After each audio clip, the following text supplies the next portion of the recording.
సున్నితమైన పచ్చటి చేలు, కొండల మధ్య నిండుగా విరాజిల్లే కల్పతి అనే చిన్న గ్రామంలో జీవితం ప్రకృతితో శ్రేయోభిలాషంగా నడిచేది. అక్కడ సంప్రదాయాలు గౌరవించబడతాయి, ప్రతి పండుగ గ్రామస్తుల్ని ఆనందంతో ముంచెత్తేది. సంక్రాంతి రాగానే మొత్తం గ్రామం ఉత్సాహంతో కళకళలాడింది.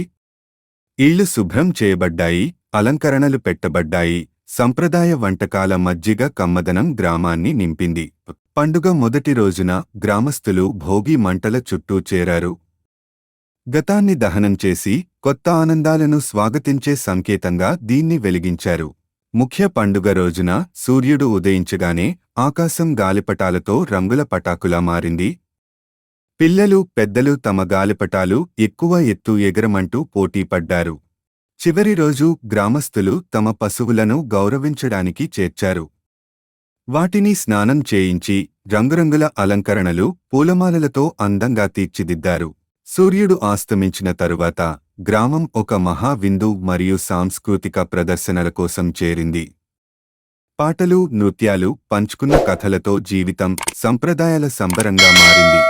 పండుగ ముగింపులో గ్రామం సంప్రదాయాల ఆనందం అందరికీ సంతోషకరమైన సంవత్సరం అనే ఆశతో నిండిపోయింది.